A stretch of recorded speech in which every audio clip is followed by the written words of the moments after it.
I'm Tate Chamberlain, hosting the Hub Culture Chronicle discussions this week in sync with Hatch a Better World.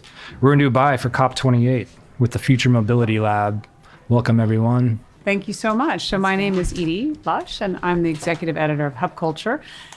And Stan, our fearless leader, had asked me to host or start off a podcast, which is part of the Ordinary Club of Extraordinary Women. So the Ordinary Club is a network of people. Katie's been a part of it for a long time. Fortunately or unfortunately, you guys are all now part of the club. What we do is we gather in important spaces in time and meet each other. I think some pretty amazing things have happened. We launched the day before Brexit, so it's not always that good things happen as a result of the Ordinary Club, but things do happen. We've met in New York, in Davos. We're meeting here in Dubai. I don't know if there was an event in Sharm. Maybe Katie can remember. Who knows? But we like to get people together from different industries to make things happen. So it's a little bit of organized serendipity. So this event really is, or this podcast is really about investing in the transition. And so, Katie, why don't you kick us off? Tell us a little bit about what you'd like to cover in this conversation. I'm going to step out shortly and let somebody who's far more qualified, Chante, step into this spot. But give us a little background about what you'd like to achieve. Absolutely. And Edie, it's always so wonderful to be in your presence. And we've now been in multiple places around the world. When I was talking with Stan, we decided that it was very important that while you are still in town, we gather some women. And we have a group called Women Moving Markets, which is, professionals within finance who are investing their own capital or investing within asset management and entrepreneurs. And we come together also at critical moments and, gather in circle to identify how we can best support each other. Because one of the things that I've noticed is that when women get together, we tend to actually shift paradigms. And that's what I really want to talk about with these amazing women here today. The work that we're all doing. Many of us are investors ourselves. We've started companies. We are working with governments. We're shifting policy. And I think it's really important to hear from, especially a diverse group, but many of us do hail from the United States, which doesn't always have the best reputation in terms of its climate policies. But I think we have a lot going on within the U.S. I should actually retract that. We have not stepped up in as big of a way at these negotiations as a country, but our NDCs and our nationally defined contributions, I do believe that we're starting to meet that. And it's because of women like this around this circle who are doing the work every single day and creating those public-private partnerships. So I'm really excited to have those conversations as well. Awesome. All right. Well, why don't you kick off and tell us what you do in your day job when you're not on a podcast, and then we'll carry around. I'm always on a podcast. So I help found a fund called Regeneration.VC. So we invest in early stage companies at the material innovation scale, mostly in consumer markets. So we're looking at how to upend supply chains and materials. And so obviously addressing emissions, but the food we eat, the clothes we wear, all of the stuff around us, we invest in bio-based alternatives, kind of the design of those materials so that they can be non-plastic, non-toxic, and actually go back into a cycle that will regenerate the planet and the biosphere. The brands that kind of showcase those, so the Pangaias and the Patagonias of the world, where these materials can actually make it into your clothing or your food products.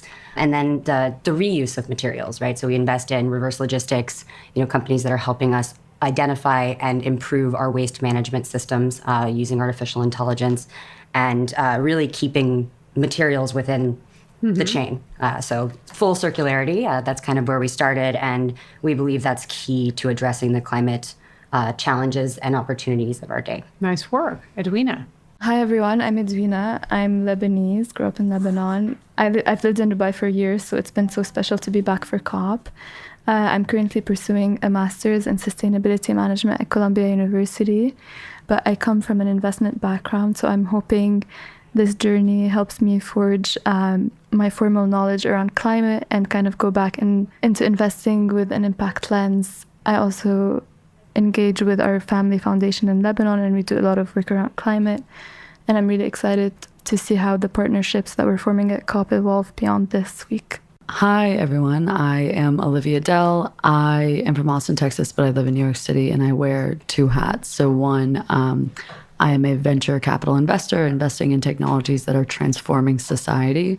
The goal is to really find innovations that we can help scale up to be adopted across the world.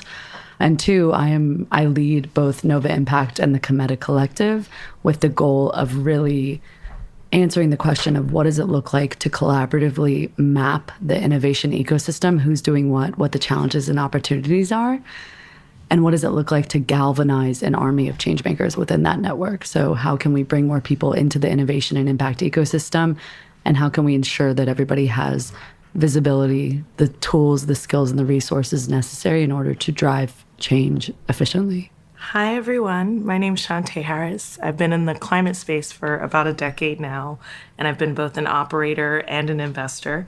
I'm also an ecosystem builder, which is basically a phrase that I decided to take on about 3 years ago when I realized I was a massive connector in terms of understanding how do we connect certain industries to others, and also how do we connect people to one another so that we can actually see the impact that we need to see in the world.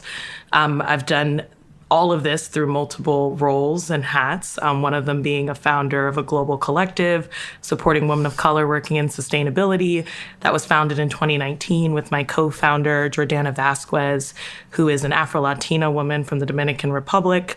We now reach 5,000 women of color across the globe and do a lot of cool stuff with them. So we help them connect to job opportunities, speaking opportunities, one another, and community. And then I've also done a lot of work in the smart city space. So spent about 4.5 years working with all different stages of companies, helping them go from idea or just one technology solution to multi-million-dollar infrastructure projects and implementation with public and private procurement. Many of those items or action items I call the unsexy part of climate tech because they require things like permitting and licensing and zoning and really what we need if we're going to actually get anything into the ground and see a lot of emissions cut across the globe. And so I didn't know at that time that I was also a developer when I was doing a lot of this work.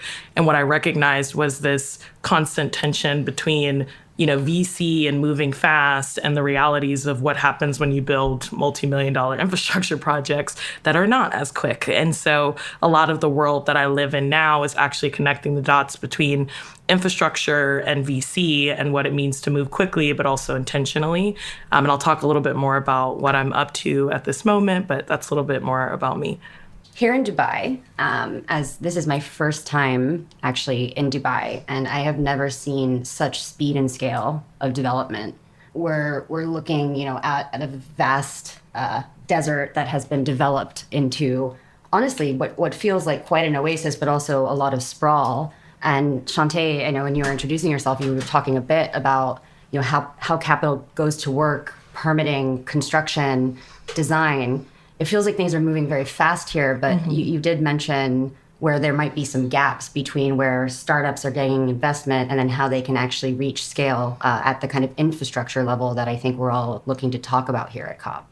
Yeah, I think it's so interesting because the way you just framed that is really good. I went to Dubai for the first time earlier this year as well, and I'm still in awe of how quickly things are built here. And I think there's an important kind of hybrid conversation around infrastructure where we're acknowledging new infrastructure that's being built in emerging economies and then existing infrastructure that has been around, right, for centuries. And so there's this dichotomy of, hey, we want to move quickly, but we also have such archaic existing, built environment and many places in the world that are also the most responsible, right, for the predicament that we're in now.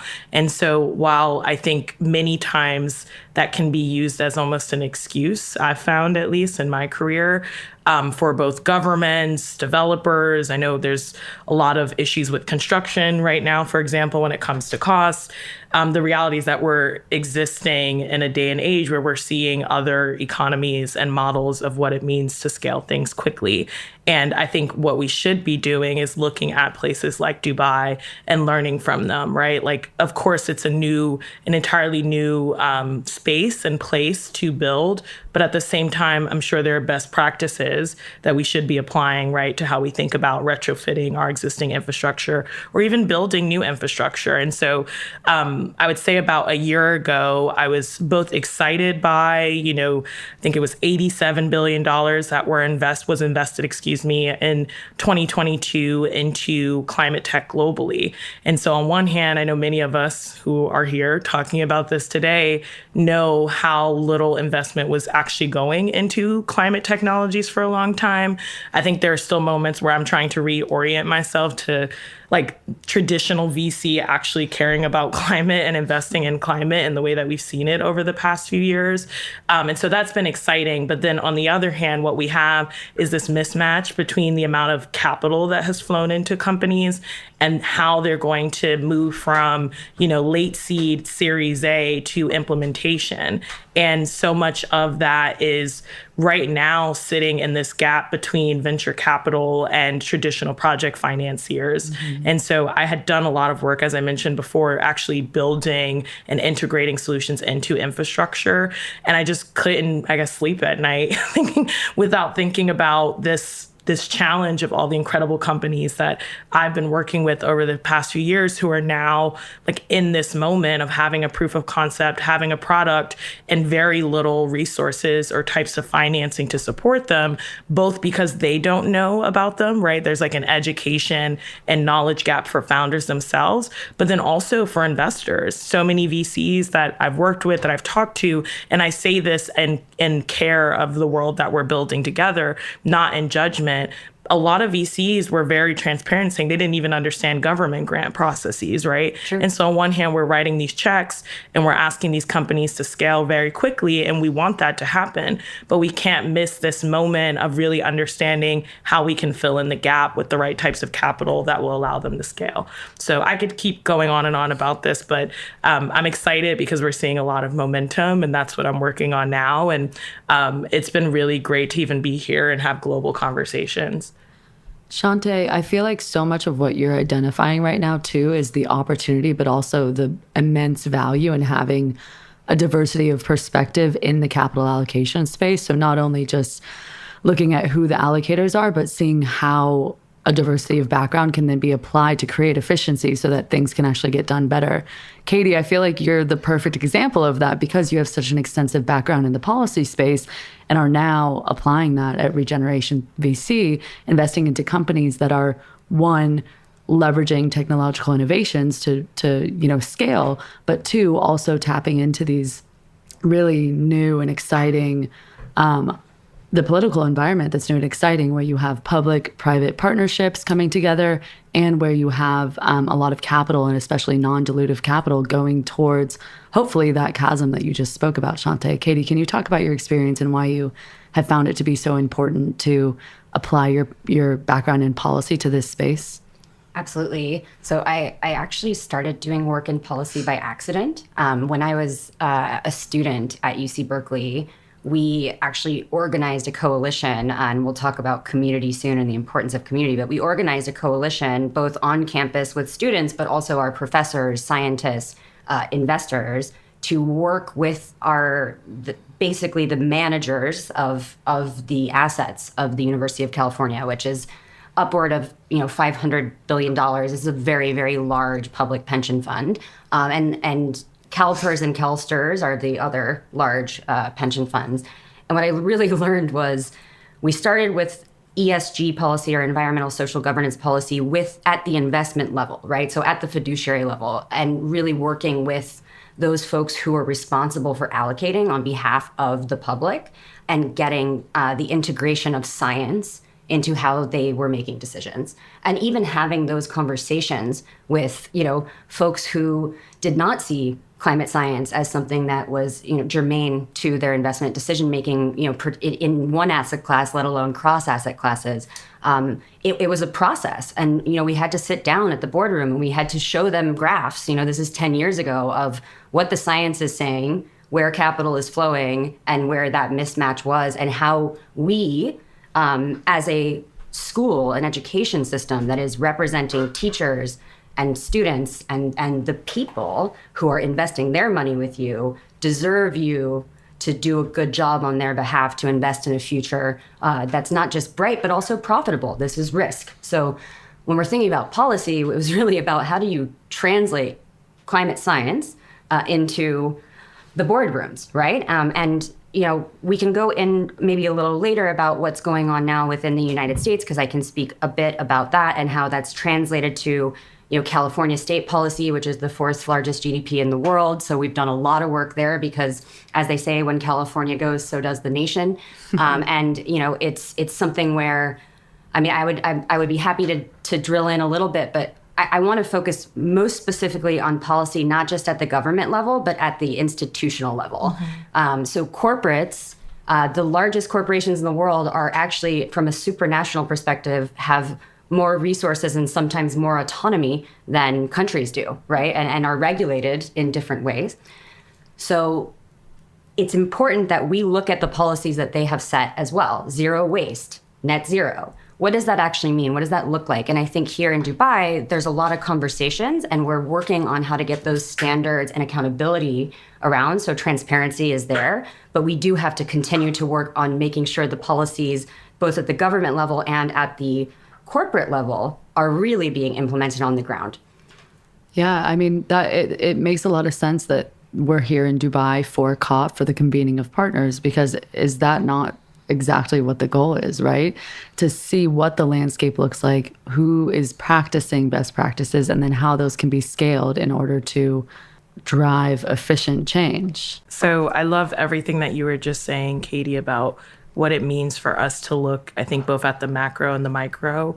And, Edwina, I feel like it's so lovely to see your journey, not only from when we first met, but then also more recently when you were planning this great event at Columbia, bringing women together to talk about, not only investment, but narrative, storytelling. And I think what I miss the most about academia is like this space of exploration where you're seeing so much and learning so much. And I'm sure when we're talking about investment policy, like you're actually seeing that day to day in the conversations and maybe your own interests. And so I'd love to hear more about like both what you're uncovering in that journey, but then also being from this region and being here for such a huge event that also is not shy of so many different narratives, right? A lot of criticism, but also a lot of support for what's happening.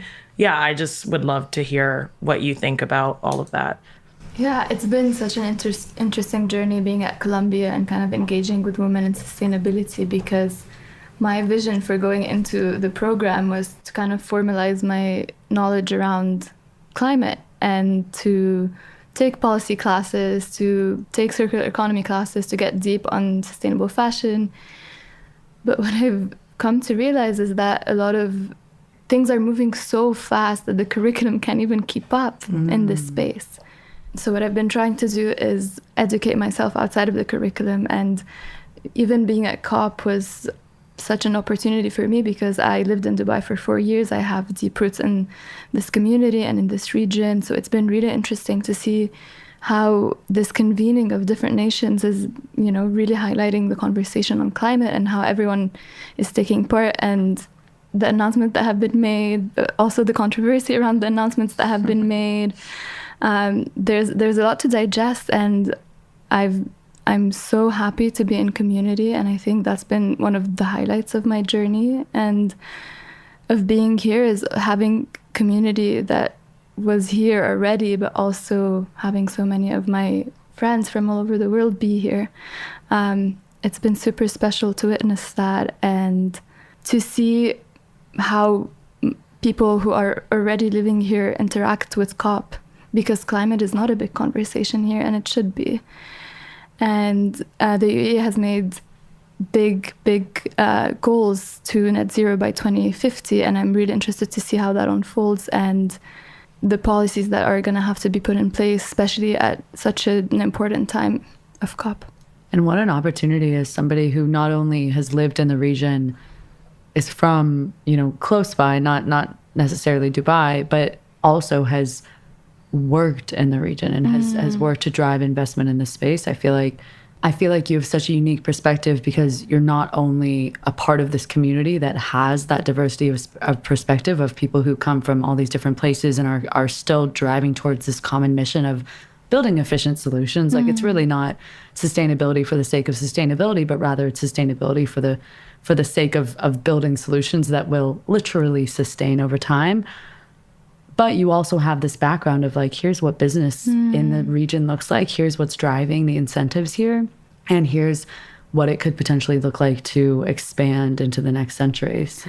Definitely. And I have deep conviction that there is going to be change, but it's not going to be overnight. It's going to be very incremental, and we're going to have to be very patient in kind of seeing like the perspective shifts. But it also like plays into the role of like, climate change is so urgent and we need urgent action. And actually, Katie, I would love to pull you into this conversation of what role you think the UAE in particular plays in policy. I love this question. And then I really do want to hear from Olivia on community building, because I feel like we, especially those of us around this table who have done a lot of work both in the private sector, building funds or allocating capital or building businesses. And then also I'm looking at Chante right now, like we've actually dealt with what it means to pass and implement policy and be up all night in a negotiating room where it is not sexy. And it is not, you're not having drinks, right? Maybe after. Maybe after. But it's perhaps the unsexy work of diplomacy and getting things done, which is not something that you usually hear reporting about. What I have seen here in the UAE is a conviction to make this region of the world a leader in sustainability. Also out of necessity, right? Yeah. This is a desert. So we are talking about an inhospitable environment to actually have, cities the way that they are built. So being able to have one of the largest desalination plants in the world that can create clean water using the most up-to-date technology and demonstrating that here and then being able to share that throughout the region, we are going to see massive shifts in our climate in the next 100 years. And we will see some of them. We are already seeing them right now in our lifetime. Having a country and a region say, we really want to lead, and also we're going to put capital behind it, and we are going to try and work with diverse partners. That to me is really interesting. We see a lot of division.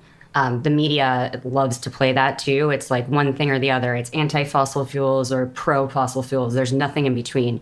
And actually, we're talking about a massive transition right now. And it takes time and it takes leadership. And I do think the UAE is leading. And I think that we need to be gentler on, at least the media. This is a call out to my media friends. The head of COP this year, yes, he does represent the national oil company, right? And I think that there's a false dichotomy for blaming him for where he represents. And maybe there are interests there, but we are in a petro economy. We all have thrived because of fossil fuels. So yes, we need to phase them out and we need to do it smart, and we should not be investing in new fossil fuel infrastructure. That is like full stop.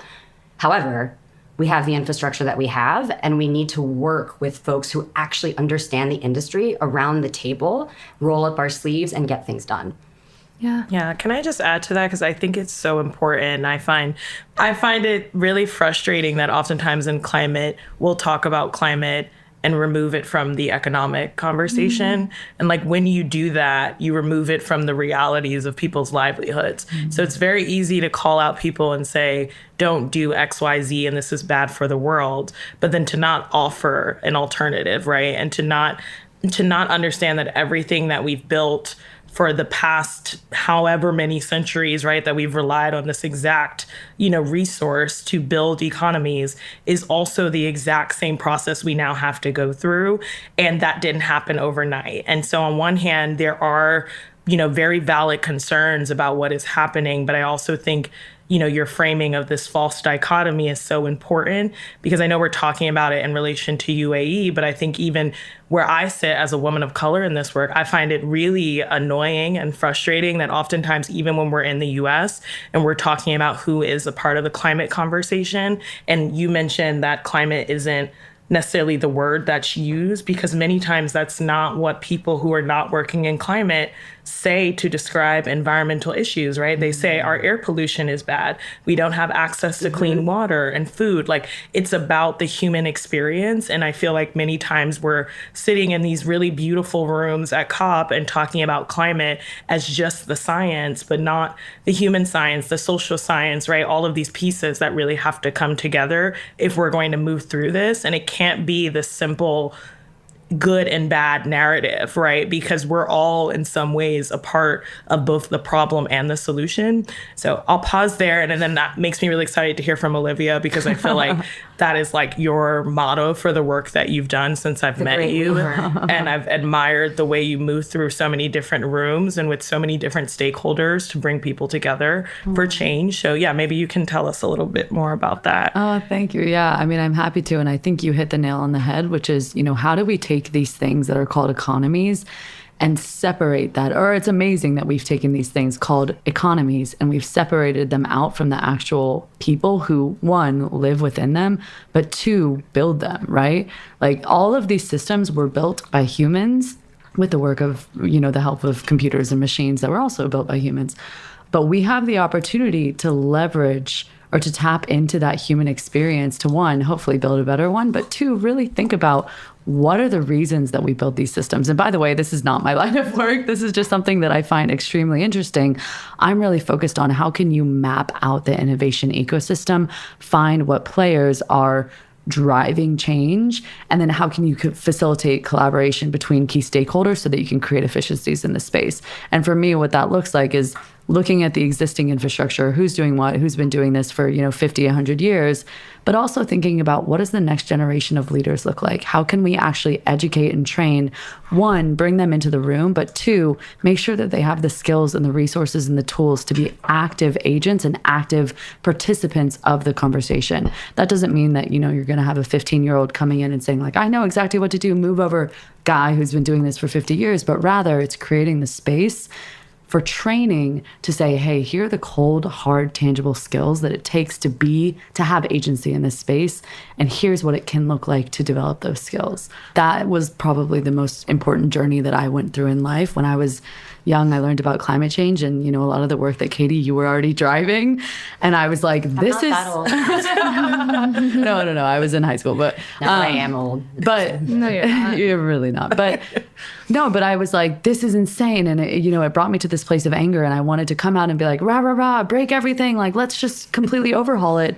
And I recognized that that narrative was never going to work for me. Like, especially in a position where I was able to speak to stakeholders who were really making massive decisions. I realized that the only way that I could be a worm in their ear, the only way that I could actually drive change in that position particularly was by developing the skills and an understanding of the landscape so that I could speak intelligently about what solutions could actually work. It's not about breaking everything, and because there's a lot of lovely things that happen in society. There's art and there's music and culture and love, but at the same time there's a need for this entire overhaul. And so it's really been my vision and my I feel like it's like my purpose on life, honestly, is to, one, go through this experience of developing agency, which, I'm really proud to say I feel like I've gotten to, especially in the venture capital space where we're actively deploying capital and investing in companies, helping them scale.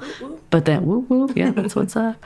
But two, really recognizing and reflecting upon your experience to say, how can I take little tidbits out of this and help the next generation actually get to that place as well? So this is exactly the reason why Chelsea Toller and I created Nova Impact 4.5 years ago, to train the next generation of investors, entrepreneurs, and philanthropists to be supportive of impact-driven initiatives. We ran a cohort, a fellowship, we had a media and events platform, and we're just able to convene people in really beautiful ways.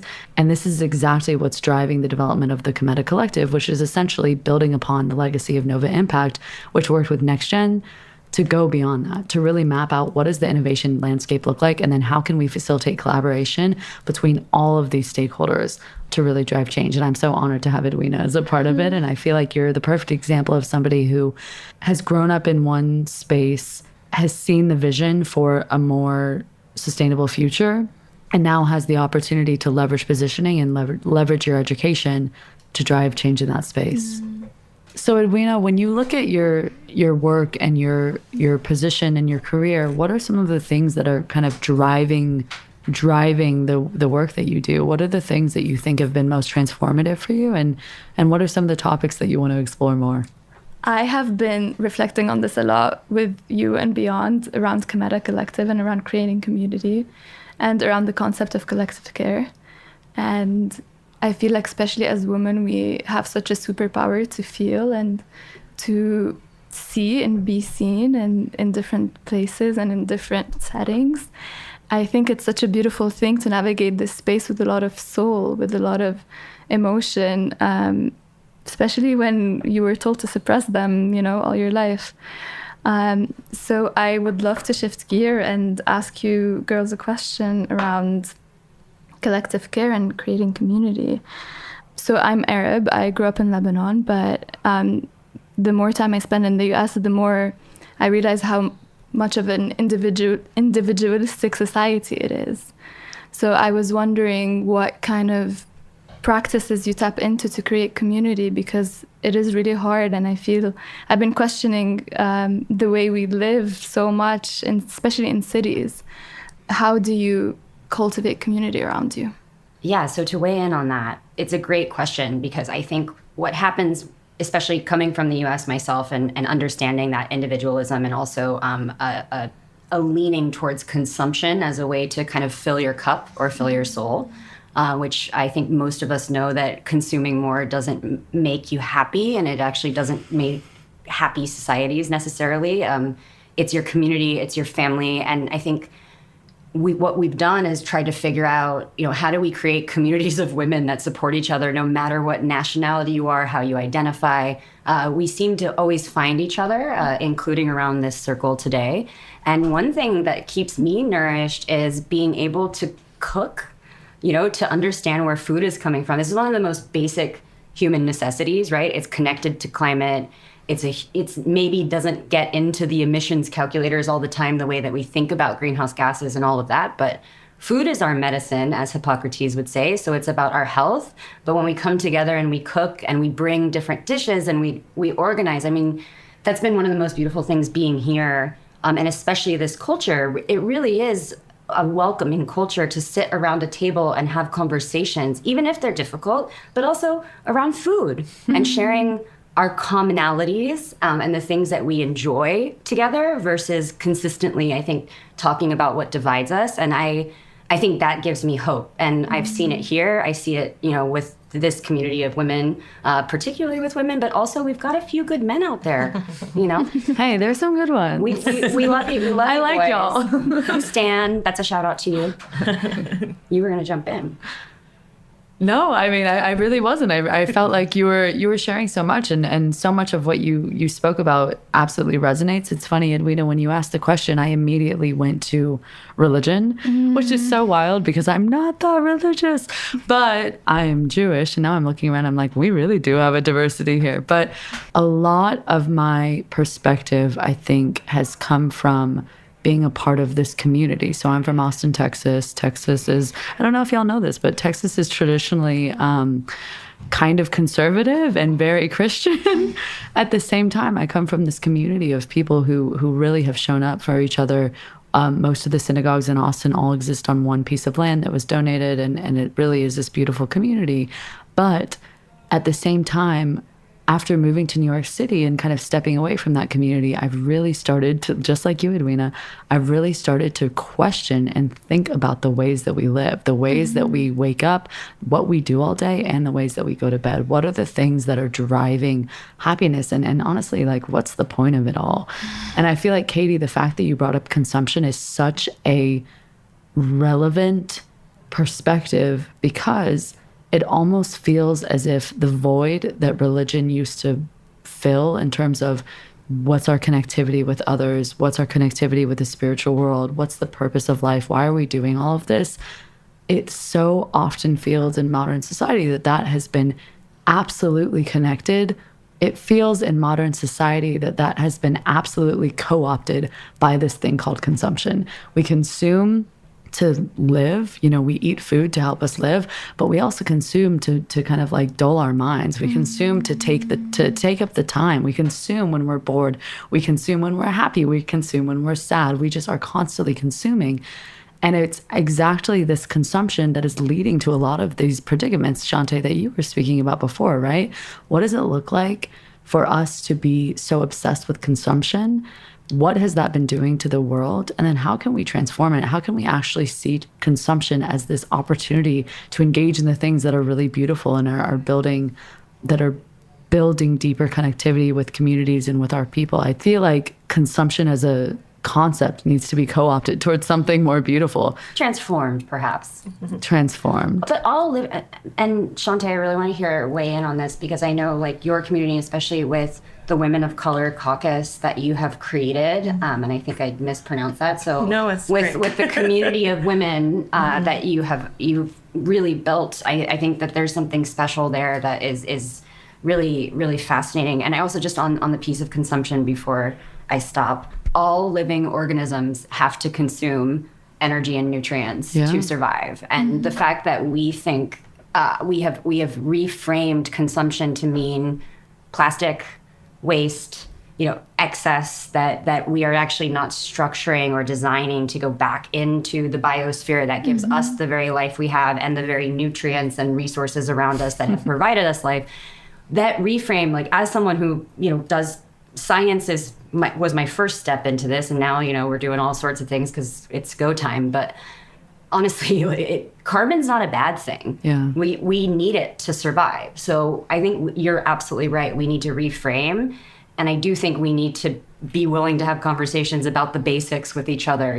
What is needed, and what is the minimal amount of resources we need in order to achieve comfort, and also that kind of ease of being with each other and in community. I mean, isn't that the best part of life? That's why it's the meaning of it. Yeah, we're I don't know. Yeah, I think you all have covered a lot of what I would have said, but I think that this concept of overconsumption, right? It's not just consuming, but everything has an opportunity cost. So what is driving our desire to consume so much? And I studied economics, so I just always think about, what are we giving up for the thing that we take as default today? And a lot of what I believe we do in the climate world is challenge the notion that this way of being, this default, is the only way. And I mean, I find it on a personal level, not in alignment with who I am just as a person, but also it's not in alignment with so many communities and people that I know who are incentivized by a lot more than consumption itself, right? And having things. So many of the people that I've met at COP throughout the years, through various communities, through Women's Circle, through my own community that I've built, they're not existing solely for the material side of this world. And I think the more facetious part of this story is how much we're consistently sold that narrative, right? If you think about advertising, if you think about all of these things that we're consistently privy to and also forced to be a part of. I just think about social media and how I can't get on Instagram now and see a friend's photo at COP without seeing an ad right underneath it. And so I feel like a part of this is our own human experience, but then also at a high level, going back to policy, what is driving, right, human behavior? And how do we talk about human behavior alongside what consumption is? And I think that's why I love so much of what Regeneration.VC represents, because I've been in the tech world for a while now, and I did not feel connected to it. It was one of the reasons why I started my own community, because I was tired of sitting in rooms, primarily, honestly, with men who were talking about, only returns and what it meant to adopt solutions and strategies that really cut people out of it. And like you said, there's good men in the world. Shout out to Tom, Michael, you know who you are, love you. But there were so many professionals in these rooms, and again, not just men, a mix of men and women, who were only really articulating this as a business conversation and not the impact side.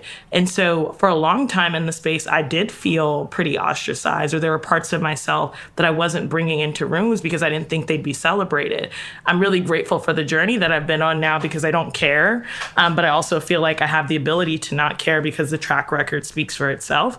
And I think the ability to see what it means to both invest in technologies while simultaneously investing in communities and shifting behavior, not at just like a micro scale, but at a macro scale, it's actually a win-win scenario. And so I think a lot of times when we talk about this stuff, it's like a win some, lose some game.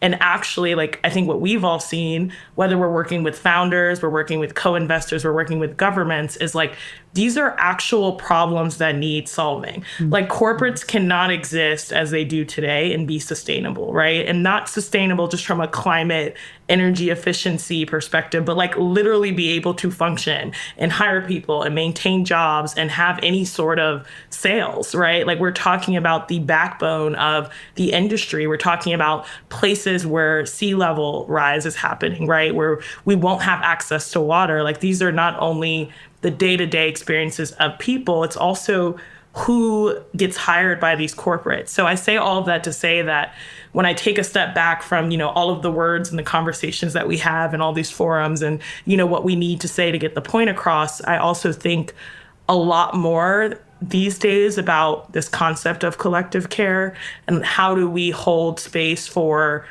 the reality of doing well in business while also doing well for each other and just the world that we both want to and need to exist in, because it's so clear that this is not working and it's not sustainable. And I feel really grateful that most of the spaces in the rooms I'm in now, like, that's not a conversation. I think most people, at least where we are today, are like, hey, this isn't quite working the way that we need to, regardless of what their honestly political ideology is. Like, I think of EOPA and sitting with conservatives and liberals only a couple weeks ago, like, there are people who understand that there are detrimental impacts to the communities that they care about and the people they love happening now. And so it's like, we're either going to do something or we're not. And I'm excited because I get to know all of you and like get to work with incredible women of color through WokeSys. I get to see all of the incredible people who are working firsthand on solutions every day across so many different sectors, so many different industries. And I think that is the collectivism, right, that we're talking about, that we need. And I think my only wish at this moment is that there's more space for those people, like more space for them to share their narratives, their stories like we're doing now, because a lot of times I think we're still not seeing those people at the forefront of these conversations and bringing that nuance. Like, I just love that you asked that question, Edwina, because it's just not something that I think people will necessarily bring into the conversation. But I think it's so important to like the why and the what we're doing. Mm-hmm. I feel like, Chante, you just also made the case for why we should all be optimistic about the next, not only 10, 15, 20 years, but also for the next century, right? I mean, what you just described is that these innovations exist. They absolutely exist, and they're ready to be scaled and they're ready to be integrated. The work is actually adoption, right? So if we can leverage these platforms, we can support these platforms to amplify the missions of these people who have been doing incredible work for so long. Hopefully we can solve some of these big challenges. And I think, like, on that note of optimism, I'm a hopeless optimist and always have been. I say, give me my rose-colored glasses if I need to. Like, we keep fighting each other. Mm-hmm. Like our species is not optimized right now for its highest potential. We're creating waste systems and streams that are poisoning biodiversity. Like, I'm not going to go down the rabbit hole there, but what gives me consistent hope is the fact that we can do better, and we see it every day. We see it in people building innovations in their local community. We see it in a mother taking care of their children and with their garden in the backyard and bringing over Jews and Arabs and having a conversation about what it looks like to be together, as we have for most of our existence. Mm-hmm. And I think that we're at a moment now where, rather than looking at, these negotiations, oh, that's just climate, it actually is integral into how we think about reimagining what this planet can look like and what it means to coexist with each other, and for all of this incredible development that is around us to take root in a way that's going to last for centuries. And nourish each other, right? And thinking about it from that versus the place of fear or scarcity. We are so abundant, and there's so much around us that is resourceful, and I want to always continue to reframe in that direction. And sometimes it makes me unpopular within the policy conundrum, but I'll take those rose-colored glasses because I believe it's possible. Yeah, I mean, I feel like being in these sorts of circles really facilitates and empowers the conversation around how individuals and organizations can vision and create the transition to a more heart-centered, sustainable, and inclusive future. And I am so happy to be in community with you and to be navigating this, transition for me, like on a personal level, but also on a career level and a geographical level. It's been a massive transition. So I'm really happy to be in community and really feeling the effects of collective care. And there's a saying that says, you cannot fill from an empty cup. So it's really important to take moments for ourselves and to fill our cups first, whether that looks like meditation or journaling, which Olivia does a lot around me, and it's inspiring me to want to journal and document a lot of these feelings and emotions that I'm sitting with. So it's interesting, I was talking about rose-colored glasses, and I think about Candide by Voltaire, very short book, but at the end, the best is happening in all possible worlds, but we must cultivate our own garden. And to me, what that means is, obviously, it's hopeless optimism and all of these things, and there's so much that's going on in the world. But if we don't tend to nurturing the soil around us and ourselves, which is we was just talking about, but also the land, our communities, we're not going to be able to actually sustain our species. That's a great one, and one that hopefully I think is driving all of us. Mine is actually from a friend. It was spoken to me. So this may be the first publishing of this quote. Congratulations, guys, you're hearing it. But it's really, it was in a conversation about what it actually looks like to drive the adoption of some of these solutions. I wrote a very long and very boring thesis on the intersection of consumer culture and sustainability, really trying to figure out if shifts in consumer culture change to actual shifts in sustainability practices of consumers. And in this conversation, a friend looked at me and he said, all we have to do, Olivia, is we have to make the revolution irresistible. And I was like, yes, that's exactly what we have to do. And since that conversation, it's really been kind of the driving force behind a lot of the work that I do, which is, how can you make this such an opportunity to build so that people cannot resist being a part of it? Mic drop debut. I love that, Olivia. And I can't remember exactly where this came from, but it's something I put in my notes probably a couple years ago, and I've been coming back to it. And this conversation was so beautiful because I think on one hand, I thought we were going to go super deep into investment numbers and technologies. And I feel like we all spend our days doing that, which is great. And this was way better than any of those conversations that I'm used to having. But it was really nice to think about the work that we do on an individual and a collective level in a way that humanizes it, which I think, oftentimes when we're in these forums, when we're in these big events, it's always about the strategy, which we need strategy, and I appreciate that, but it's also about just human connection. And I feel like that's what I've gotten from COP, both in this current experience, but also in past experiences. So, I guess it's a quote, I'm not sure, but the words that I want to share are, we abandon the life-fulfilling process of spiritual evolution for intellectual pursuits. We want to be smart and right, not enlightened and evolved. We are encouraged to develop personality, not spirituality.